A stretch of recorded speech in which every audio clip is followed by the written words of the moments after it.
आरिफ जमाल का मर्डर हुआ है, उसके सीने पे गोली दागी गई है। ये बिहार सरकार के लॉ एंड ऑर्डर पर एक बड़ा सवाल खड़ा करता है। आया ये कोई सियासी अदावत या दुश्मनी है या सब? नीतीश और तेजस्वी के बिहार में लॉ एंड ऑर्डर बिल्कुल भी अनकंट्रोल है।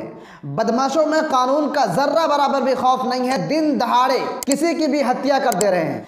आम पब्लिक छोड़िए, वीआईपी लोग भी इन बदमाशों के तांडव का शिकार हो रहे हैं। आज की खबर है कि सीवान में एमआईएम लीडर आरिफ जमाल को दिन दहाड़े 3 लोग बैग सवार से आए और ताबड़तोड़ गोलियों से हमला किया और इस हमले के नतीजे में एमआईएम लीडर आरिफ जमाल की मौके पर मौत हो गई। बिहार सरकार की लॉ एंड ऑर्डर पर एक सवालिया निशान है कि एक वीआईपी को दिन दहाड़े एक चौक पर बदमाश गोली मारकर फरार हो जाते हैं। इस घटना को हुसैनगंज, कुतुबपुर, छपरा मोड़ में अंजाम दिया गया उस वक्त जब आरिफ जमाल अपने दुकान पर बैठे हुए थे। 3 लोग बाइक सवार से आए और ताबड़तोड़ उन पर गोलियां बरसाने शुरू कर दी। आनन फानन में आरिफ जमाल को अस्पताल पहुंचाया गया, जहां पर आरिफ जमाल को डॉक्टरों ने मृत घोषित कर दिया। इस मामले में ऑल इंडिया मजलिस इत्तेहादुल मुस्लिमीन के लीडर अख्तरुल ईमान का बयान सामने आया है। पहले आप इस बयान को सुनिए। जी सर।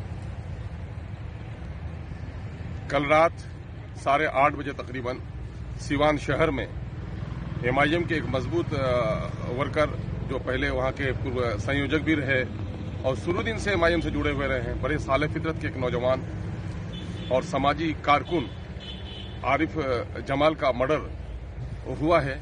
उसके सीने पे गोली दागी गई है। ये बिहार सरकार के लॉ एंड ऑर्डर पर एक बड़ा सवाल खड़ा करता है। आया ये कोई सियासी अदावत या दुश्मनी है या समाजी तनाव? पुलिस फौरी तौर पर इस पर कार्रवाई करे। अब तक किसी की गिरफ्तारी अमल में नहीं आई है। पुलिस के जिम्मेदार अमला अब तक एक्टिव नहीं हुए हैं। मैंने एसपी से बात करने की कोशिश की, नाकाम रहा। मैंने डीएम सीवान से गुजारिश की है कि इस पर फौरी तौर पर कार्रवाई कराई जाए। हम अपने तमाम तरह एमआईएम के वर्करों से मरहूम की मग़फ़िरत की दुआ की गुजारिश करते हैं, संयम बरतने की बात कहते हैं और अपना एहतजाज भी दर्ज कराएं। और एक बड़ा सवाल है कि एमआईएम के लोगों पर इस तरह के हमले हो रहे हैं, एक बड़ा सवाल खड़ा करता है बिहार के प्रशासन पर। हम उनकी शहादत पर गमगीन हैं। हम मरहूम की मग़फ़िरत की दुआ करते हैं और उनके पसमानदगान के सब्र जमील की भी दुआ करते हैं। और इस लड़ाई को हम सबको मजबूती से लड़ना है ताकि जालिम कातिल का पता लगे, कातिल को सजा मिले।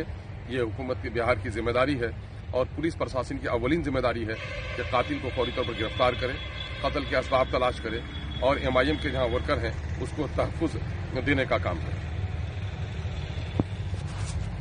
बिहार में आए दिन मर्डर के वारदात सामने आ रहे हैं, लेकिन बिहार पुलिस इस मामले में बिल्कुल भी बेबस नजर आ रही है। अब देखना यह है कि बिहार पुलिस इस मामले में कब तक आरोपियों को गिरफ्तार कर सकती है और गिरफ्तारी के बाद पूछताछ में ही पता चलेगा कि आखिर आरिफ जमाल की हत्या क्यों की गई थी, इसके पीछे मकसद क्या था।